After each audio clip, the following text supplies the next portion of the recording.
Sadly, in the next 18 minutes when I do our chat, 4 Americans that are alive will be dead through the food that they eat. My name's Jamie Oliver. I'm 34 years old. I'm from Essex in England. And for the last 7 years, I've worked fairly tirelessly to save lives in my own way. I'm not a doctor. I'm a chef. I don't have expensive equipment or medicine. I use information, education. I profoundly believe that the power of food has a primal place in our homes that binds us to the best bits of life. We have an awful, awful reality right now. America, you're at the top of your game. This is one of the most unhealthy countries in the world. Can I please just see a raise of hands for how many of you have children in this room today? Please put your hands up. Aunties, uncles, you can continue to put your hands up. Aunties and uncles as well?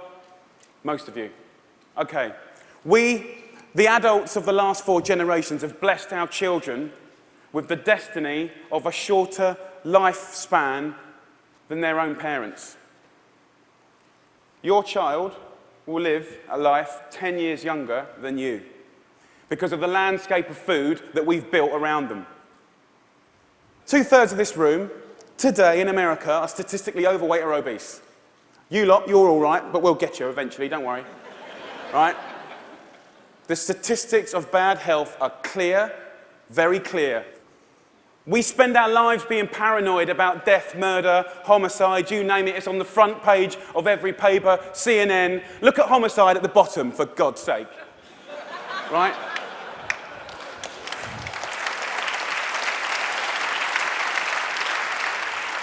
Every single one of those ones in the red is a diet-related disease. Any doctor, any specialist will tell you that. Fact. Diet-related disease is the biggest killer in the United States right now, here today. This is a global problem. It's a catastrophe. It's sweeping the world. England is right behind you, as usual.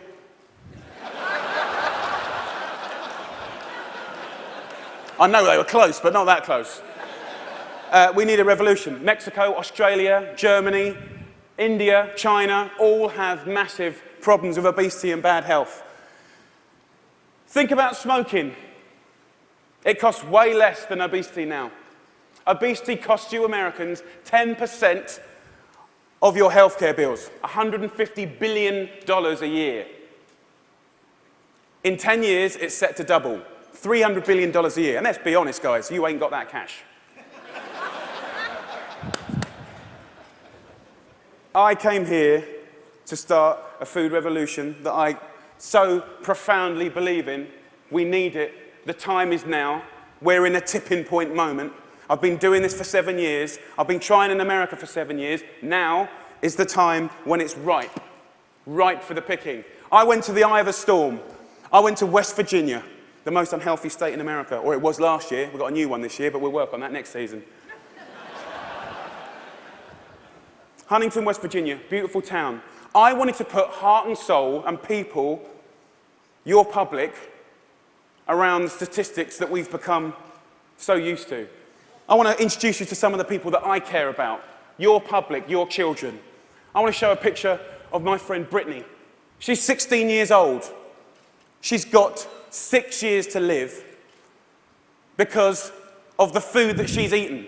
She's the 3rd generation of Americans that hasn't grown up in a food environment where they've been taught to cook at home or in school, or her mum, or her mum's mum. She has 6 years to live. She's eating her liver to death. Stacey, the Edwards family. This is a normal family, guys. Stacey does her best, but she's 3rd generation as well. She was never taught to cook at home or at school. The family's obese. Justin here, 12 years old, he's 350 pounds. He gets bullied, for God's sake. The daughter there, Katie, she's 4 years old. She's obese before she even gets to primary school. Marissa, she's all right. She's one of your lot. But you know what? Her father, who was obese, died in her arms. And then the second most important man in her life Her uncle died of obesity, and now her stepdad is obese. You see, the thing is, obesity and diet-related disease doesn't just hurt the people that have it, it's all of their friends, families, brothers, sisters. Pastor Steve, an inspirational man, one of my early allies in Huntington, West Virginia. He's at the sharp knife edge of this problem. He has to bury the people, okay? And he's fed up with it. He's fed up with burying his friends, his family, his community. Come winter, 3 times as many people die. He's sick of it. This is preventable disease, waste of life. By the way, this is what they get buried in. We're not geared up to do this. Can't even get them out the door, and I'm being serious. Can't even get them there, forklift. Okay, I see it as a triangle, okay? This is our landscape of food. I need you to understand it. You've probably heard all this before, but let's just go back over it. Over the last 30 years, what's happened that's ripped the heart out of this country? Let's be frank and honest. Well, modern day life. Let's start with the main street. Fast food has taken over the whole country, we know that. The big brands are some of the most important powers, powerful powers in this country. Supermarkets as well. Big companies, big companies. 30 years ago, most of the food was largely local and largely fresh. Now, it's largely processed and full of all sorts of additives, extra ingredients, and you know the rest of the story. Portion size is obviously a massive, massive problem.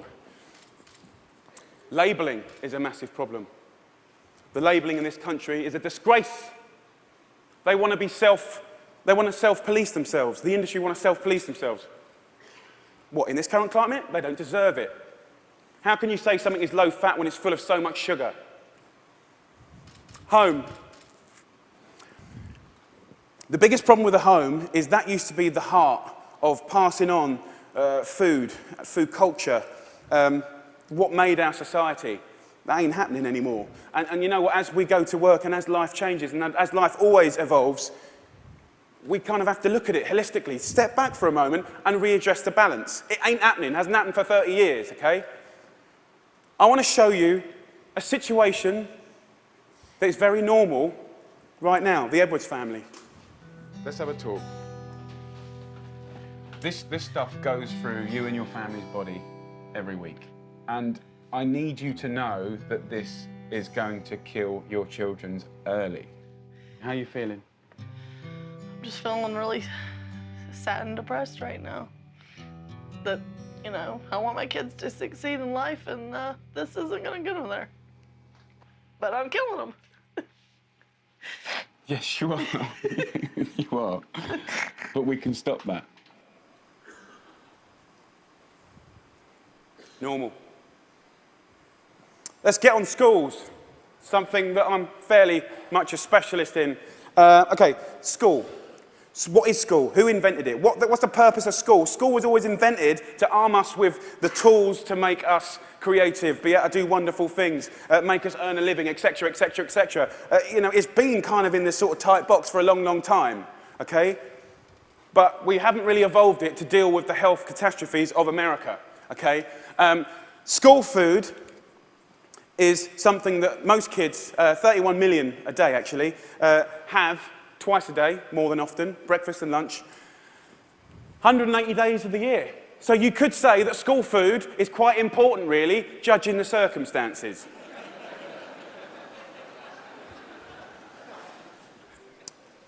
Before I crack into my rant, which I'm sure you're waiting for, I need to say one thing, and it's so important in hopefully the magic that happens and unfolds in the next 3 months. The lunch ladies, the lunch cooks of America, I offer myself as their ambassador. I'm not slagging them off. They're doing the best they can do. They're doing their best. But they're doing what they're told, and what they're being told to do is wrong. The system is highly run by accountants. There's not enough or any food knowledgeable people in the business. There's a problem. If you're not a food expert and you've got tight budgets and it's getting tighter, then you can't be creative. You can't duck and dive and write different things around things. If you're an accountant and a box ticker, the only thing you can do in these circumstances is buy cheaper shit. Now, the reality is the food that your kids get every day is fast food. It's highly processed. There's not enough fresh food in there at all. You know, the amount of additives, E-numbers, ingredients you wouldn't believe. There's not enough veggies at all. French fries are considered a vegetable. Pizza for breakfast. They don't even get given crockery. Knives and forks, no, they're too dangerous. There's scissors in the classroom, but knives and forks, no. And the way I look at it is if you don't have knives and forks in your school, you're purely endorsing, from a state level, fast food, because it's handheld. And yes, by the way, it is fast food. It's sloppy joes, it's burgers, it's wieners, it's pizzas, it's all of that stuff. 10% of what we spend on healthcare, as I said earlier, is on obesity, and it's going to double. We're not teaching our kids. There's no statutory right to teach kids about food, elementary or secondary school, okay? We don't teach kids about food, right? And this is a little clip from an elementary school, which is very common in England. Who knows what this is? Potatoes. Potato? So you think these are potatoes? Do you know what that is? Do you know what that is? Broccoli. What about this? Our good old friend. Do you know what this is, honey? Celery. No. What do you think it is, darling? Onion. Onion, no. Immediately you get a really clear sense of, do the kids know anything about where food comes from? Who knows what that is? Pear. What do you think this is? I don't know. If the kids don't know what stuff is, then they will never eat it. Normal. England and America. England and America. Guess what fixed that? Guess what fixed that? 2 one-hour sessions. We've got to start teaching our kids about food in schools, period.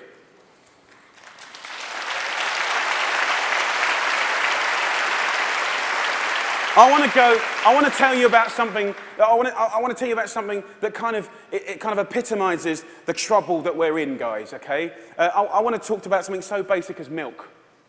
Every kid has the right to milk at school. Your kids will be having milk at school, breakfast and lunch, right? They'll be having 2 bottles, okay? And most kids do. But milk ain't good enough anymore because someone at the milk board, right, and don't get me wrong, I support milk, but someone at the milk board probably paid a lot of money for some geezer to work out that if you put loads of flavourings and colourings and sugar in milk, right, more kids will drink it. Yeah. And obviously, you know, now that's going to catch on. The apple board is going to work out that if they make toffee apples, they'll eat more apples as well. Do you know what I mean? For me, there ain't no need to flavour the milk, okay? There's sugar in everything. I know the ins and outs of those ingredients. It's in everything. Even the milk hasn't escaped the kind of modern day problems. There's our milk, there's our carton. In that is nearly as much sugar as one of your favourite cans of fizzy pop, and they're having 2 a day. So, let me just show you. We've got one kid here having, you know, 8 tablespoons of sugar a day, you know. There's your week, there's your month, and I've took the liberty of putting in just the 5 years of elementary school sugar, just from milk. Now, I don't know about you guys, but judging the circumstances, right, any judge in the whole world would look at the statistics and the evidence, and they would find any government of old guilty of child abuse. That's my belief.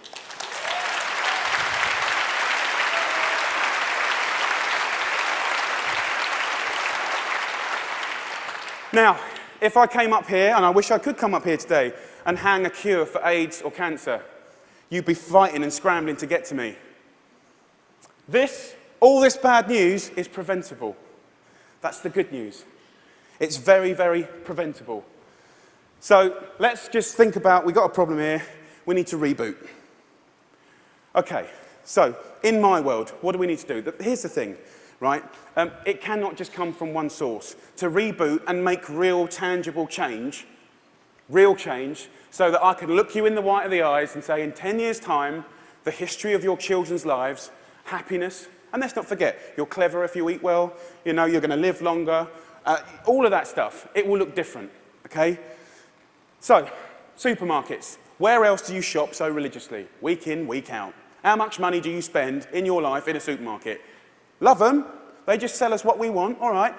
They owe us to put a food ambassador in every major supermarket.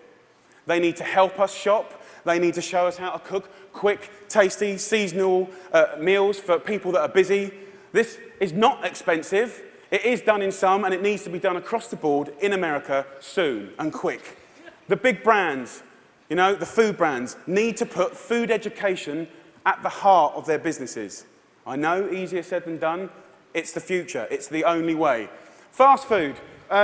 With the fast food industry, you know, it's very competitive. I've had loads of secret papers and dealings with fast food restaurants. I know how they do it. I mean, basically, they've weaned us on to these hits of sugar, salt, and fat, and X, Y, and Z, and everyone loves them, right? So these guys are going to be part of the solution, but we need to get the government to work with all of the fast food purveyors and the restaurant industry, and over a 5, 6, 7-year period, wean us off the extreme amounts of fat, sugar, fat, and all the other non-food ingredients. Now, also, back to the sort of big brands, labelling, I said earlier, is an absolute farce and has got to be sorted.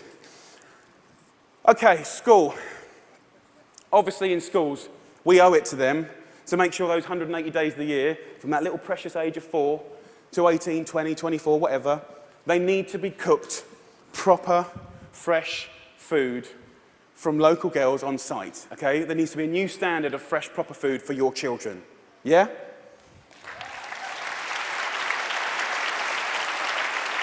Under the circumstances, it's profoundly important that every single American child leaves school knowing how to cook 10 recipes that will save their life.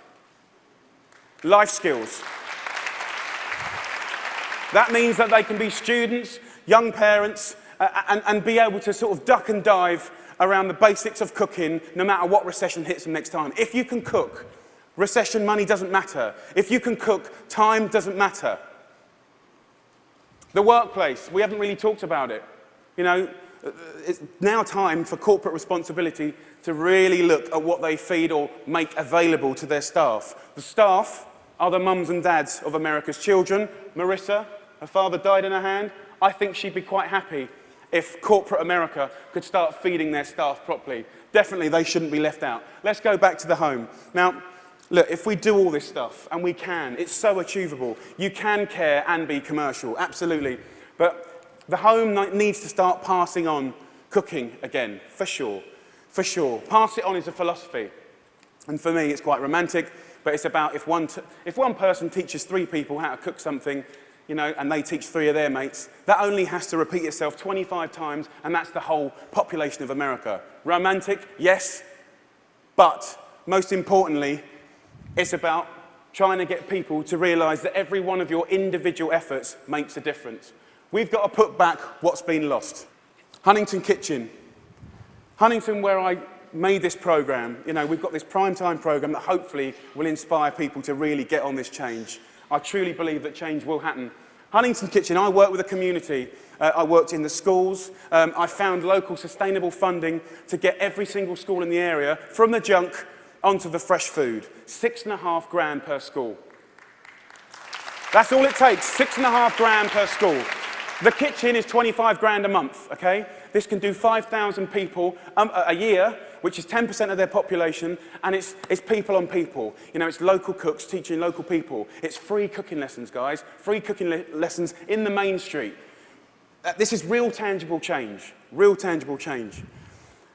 Around America, if we just look back now, there's plenty of wonderful things going on. There's plenty of beautiful things going on. There are angels around America doing great things in schools, farm-to-school setups, garden setups, education. There are amazing people doing this already. The problem is they all want to roll out what they're doing to the next school and the next, but there's no cash. We need to recognize the experts and the angels quickly, identify them, and allow them to easily find the resource to keep rolling out what they're already doing and doing well. Businesses of America need to support Mrs. Obama to do the things that she wants to do.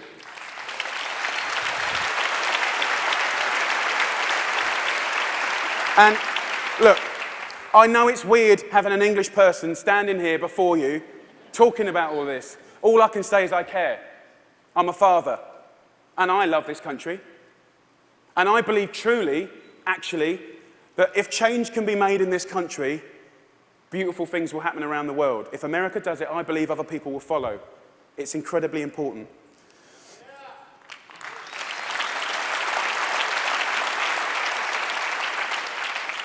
When I was in Huntington, trying to get a few things to work when they weren't, I thought, if I had a magic wand,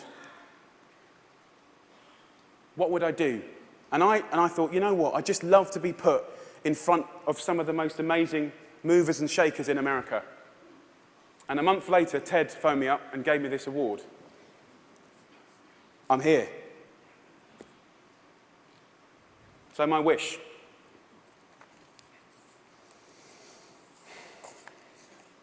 Dyslexic, so I'm a bit slow.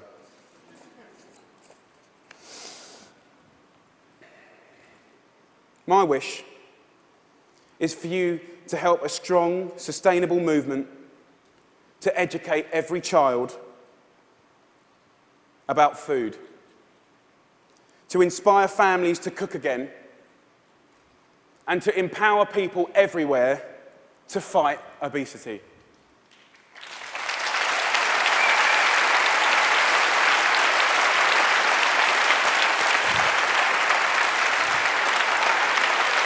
Thank you.